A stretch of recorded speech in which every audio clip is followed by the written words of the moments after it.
Hello guys, in this video I'm going to show you how to use internet connection on the Maps.me application. But first of all, I just want to mention, please don't forget to subscribe to our channel, because at 100,000 subscribers we are going to show you our YouTube revenue statistics and growth strategy, how to make money online. So let's jump into it. First of all, open the application on your device. So that's the home screen, and you can find different buttons. New, click to the more option and click to the settings button at the middle of the screen. And new, just go to the internet section and you can find the mobile internet option, and here you can set how to use your mobile internet. You can select the use always or the never use option.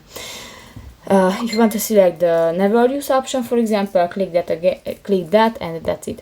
So that's pretty much it for this video, guys. See you in the next one. Bye bye.